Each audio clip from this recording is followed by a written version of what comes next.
அஸ்ஸலாமுஅலைக்கும். Hello friends, welcome to Wahid recipe. வாங்க நம்ம இன்றைக்கி சந்தைக்கு போய் காய்கறிகளை எப்படி சீப் அண்ட் பெஸ்ட்டாக நல்ல ஃப்ரெஷ்ஷான காய்கறிகளை வாங்குறதுன்னு பார்க்கலாம். அதுக்கு முன்னாடி என்னோடய சேனலை சப்ஸ்கிரைப் பண்ணிக்கோங்க, பக்கத்தில் இருக்கிற பெல் பட்டனையும் கிளிக் பண்ணிக்கோங்க. வாங்க வீடியோக்குள்ளே போகலாம்.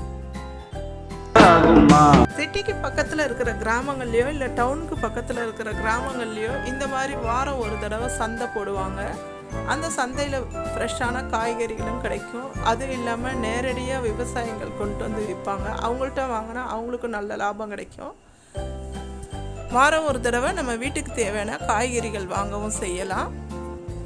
இந்த மாதிரி லாக்டவுன் டைமில் நம்ம வெளியில் போகிறதுக்கு இல்லை, தேட்டருக்கு போகல, மாலுக்கு போகல, கடைக்கு போகல, அங்கே போகல, ஹோட்டல் போகலன்றதை விட இந்த மாதிரி சந்தைக்கு போய் நல்லா ஜாலியாக காய்கறி வாங்கிட்டு நல்லா என்ஜாய் பண்ணிட்டு வரும்போது நல்லா சூப்பராகவும் இருக்கும். கொஞ்சம் சின்ன சைஸ் வெங்காயமாக இருந்தாலும் 4 கிலோ 100 ரூபான்னு விற்றாங்க. கொஞ்சம் பரவாயில்ல, வாங்கலாம். இந்த மாங்காய் 5 கிலோ 100 ரூபா.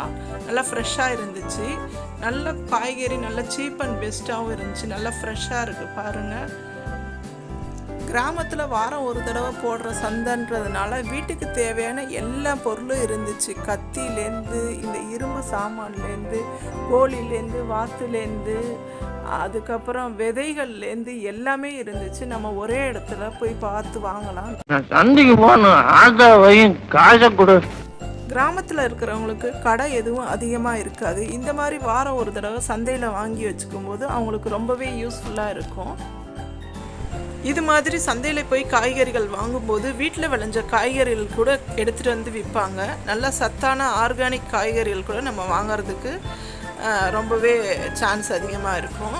இப்போல்லாம் நிறைய காய்கறிகள் ரசாயனம் கலந்த உரம் போட்டு தான் நல்லா விளைய வைக்கிறாங்க. அதுவும் இல்லாமல் பூச்சி மருந்து அடித்த காய்கறிகள் தான் நம்மளுக்கு முடிஞ்ச அளவுக்கு கிடைக்கிது. இந்த மாதிரி சந்தையில் போய் வாங்கும்போது ஆர்கானிக் காய்கறி கூட கிடைக்கிறதுக்கு வாய்ப்பு இருக்குது. நல்லா தக்காளியில் நல்லா ஃப்ரெஷ்ஷாக நல்லா சூப்பராக இருந்துச்சு. இந்த தக்காளியில் 5 கிலோ 100 ரூபான்னு விற்றாங்க. நல்லா வாங்கலாம், எனக்கு தெரிஞ்சு தாராளமாக வாங்கலாம்.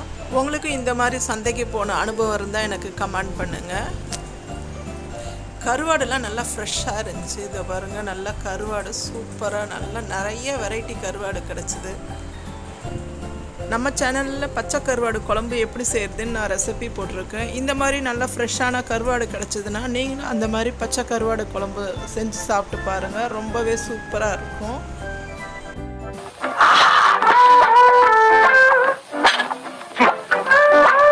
கருவாடுங்க என்னங்க காசு கூட வாங்க போறாரு, நாத்தம் தாங்க முடியாம ஓடுறாங்க. அழுதைக்கு தெரியுமா கருவாட்டு வாசனை? எனக்கு தெரியுங்க. யார் வந்திருக்காங்கன்னு பாரு, கருவாடு வந்திருக்குது. எங்க என்னங்க பச்சையா கொண்டு வந்திருக்கீங்க, குழம்பு வச்சு கொண்டு வந்துருக்கூடாது? What a pleasant surprise. என்ன சென்ட் போட்டிருக்க? கருவாடு சென்ட். ஓ கருவா, வாடே கருவா. What is this? டேய் இது யாரு? கருவாடு. யாராவது புதுசாக பார்க்குறவங்க இருந்தீங்கன்னா என்னோட சேனலை சப்ஸ்கிரைப் பண்ணிக்கோங்க, உங்கள் ஃப்ரெண்ட்ஸ்க்கு ஷேர் பண்ணிக்கோங்க. இப்போ இந்த கருவாடு மட்டும் இல்லாமல் இந்த ஊசிமணி, பாசிமணி, அப்புறம் மாடு வச்சுருக்கிறவங்களுக்கு தேவையான எல்லா பொருளும் இந்த சந்தையில் விற்றுச்சு. இந்த சந்தைக்கு நாங்கள் ஃப்ரெண்ட்ஸோடு சேர்ந்து நல்லா ஒரு குரூப்பாக நல்லா ஜாலியாக போயிட்டு வந்தோம். ரொம்பவே பார்க்குறதுக்கு நல்ல ஒரு பொழுதுபோக்காகவும் வித்தியாசமான அனுபவமாகவும் இருந்துச்சு.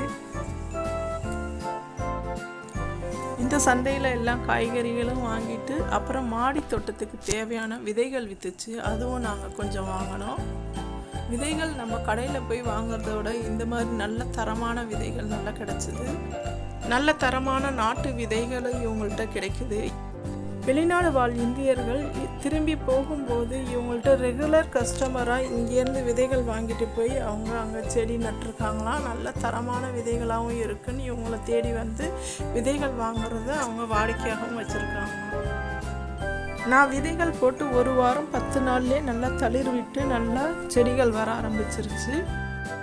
உங்களுக்கு தரமான விதை வேணும்னா உங்கள் ஊரில் உள்ள பக்கத்து ஊரில் இருக்கிற சந்தையில் நீங்கள் போய் விதை வாங்கி போட்டு பாருங்கள். நல்ல செடி அருமையாகவும் நல்லா சீக்கிரமாகவும் தளிர்விடும்.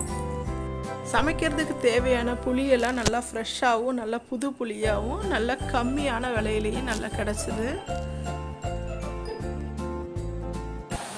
டிரைவர், கோழி வாங்கிட்டு வரேன், கொஞ்சம் வெயிட் பண்ண. நீ கோழியை கரெக்டா வெயிட் போட்டு வாங்கிட்டு வாடா. நான் பார்க்காத கோழியா? இந்தா, 2 கிலோ ஒரே கோழி. ஒரு கோழி. ஏய், நிறுத்து. நிறுத்துட்டாயா போடுறேன். அது இல்லையா, ஆ. ஒரே கோழி 2 கிலோ போட சொன்னா நீ என்ன துண்டு துக்குடை எல்லாம் போடுற? இதுல 1.5 கிலோ தான் இருக்கும், இன்னொரு 1/2 கிலோ போட தேல. இந்த டுமுக்கா கொடுக்கறது டமுக்கா கொடுக்கறது என்கிட்ட வேணாம். ஒரே கோழி 2 கிலோ போடு, இல்லாட்ட வேற கடையை பாத்துக்கிறேன். இந்த சந்தையில் பார்த்தீங்கன்னா நாட்டுக்கோழி ரொம்ப நிறைய வித்துட்டு இருந்தாங்க. பிராய்லர் கோழியோட நாட்டுக்கோழி வாங்கி சாப்பிட்றது உடம்புக்கு ரொம்ப நல்லது. அந்த காலத்தில் பெரியவங்க உடம்புக்கு முடியலைன்னா வெடைக்கோழி வாங்கி சூப் வச்சு குடி, ரொம்ப நல்லது அப்படின்னு சொல்லுவாங்க. இங்கே வெடைக்கோழி நிறைய கிடச்சிது. இதை வாங்கி வீட்டில் வளர்க்கவும் செய்கிறாங்க. இந்த கோழி விற்கிறவங்கள்ட்ட நாட்டுக்கோழி முட்டை நம்ம சொல்லி வச்சுருந்தா எடுத்துகிட்டு வந்து தராங்க. அந்த மாதிரி நாட்டுக்கோழி முட்டை கிடைக்காதவங்களும் இந்த மாதிரி சந்தைக்கு போய் கோழி இருக்கிறவங்கள்ட்ட சொல்லி வச்சா நாட்டுக்கோழி முட்டை கிடைக்கும். நம்மளுக்கு வாங்குறதுக்கு ரொம்ப ஈஸியாகவும் இருக்கும். இந்த கோழியை பார்த்தவொடனே எங்களுக்கெல்லாம் ரொம்ப பிடிச்சி போச்சு. ரொம்ப குண்டாக நல்லா அழகாக சூப்பராக குண்டாக நல்லா இருக்குது பாருங்கள். அதுவும் இல்லாமல் இந்த சந்தையில் கருங்கோழிகள் நிறைய வித்துட்டு இருந்தாங்க. இந்த கருங்கோழிகள் கருப்பாக இருந்தாலும் உடம்புக்கு ரொம்ப ரொம்ப நல்லது. கொழுப்பு சத்து அதிகம் இல்லாத தன்மை இந்த கோழிக்கறிக்கு உண்டு. அதனால் ஹார்ட் பேஷண்ட்லாம் இந்த மாதிரி கோழிக்கறி வாங்கி சாப்பிட்டா அவங்களுக்கு ரொம்பவே நல்லதாக இருக்கும். இந்த கோழிக்கு நோய் எதிர்ப்பு சக்தி அதிகம் இருக்கிறதுனால காய்ச்சல் நோய் போன்றவை இந்த கோழிக்கு அதிகம் தாக்காதான். இது கூடவே வாத்துகளும் நிறைய வச்சுருந்தாங்க. பார்க்குறதுக்கே ரொம்ப அழகாக இருந்தது. ஏய் வாத்து, ஓரமா போ. பாத்து ஓரமா போ. யோ வாத்து, எவ்வளவு நேரமா ஹாரன் அடிச்சிட்டு இருக்க? இந்த வாத்தெல்லாம் என்ன பண்ணுவீங்க? இன்ஜினியரிங் காலேஜ்ல சேர்த்து கம்ப்யூட்டர் படிக்க வைப்பது. அந்த வாத்துங்க கிட்ட போய் உங்களுக்கு என்ன பேச்சு? இந்த வாத்தெல்லாம் பார்த்துட்டு வரும்போது அதுக்கு பக்கத்துலேயே இரும்பு பொருள்கள்லாம் வித்துட்டு இருந்தாங்க. வீட்டுக்கு தேவையான இரும்பு அடுப்பு, தோசைக்கல், இரும்பால் செஞ்ச மரம், கத்தி, அதுக்கப்புறம் அருகாமனை, இந்த பணியாரக்கல், சின்ன சின்ன வானல், இரும்பு வானல் இதெல்லாம் வச்சுருந்தாங்க. இது கூடவே தோட்டத்துக்கு தேவைப்படுற மாதிரி கத்தி, இந்த கடப்பாரை, அதுக்கப்புறம் அந்த மண்வெட்டி, இது எல்லாமே வச்சுருந்தாங்க. இப்போல்லாம் சிட்டிலேயோ டவுன்லேயோ வாழ்கிற பசங்களுக்கு சந்தைனா என்னன்னே தெரியாது. நீங்களும் இது மாதிரி உங்கள் ஊருக்கு பக்கத்தில் இருக்கிற சந்தைக்கு உங்கள் பசங்களை கூட்டிகிட்டு போய் இது மாதிரி காமிங்க. அவங்களுக்கும் ஒரு எக்ஸ்பீரியன்ஸாக இருக்கும். நான் போடுற இந்த வீடியோ உங்களுக்கு பிடிச்சிருந்துச்சுன்னா லைக் பண்ணுங்கள், உங்கள் ஃப்ரெண்ட்ஸுக்கு ஷேர் பண்ணுங்கள், என்னோடய சேனலை சப்ஸ்கிரைப் பண்ணிக்கோங்க.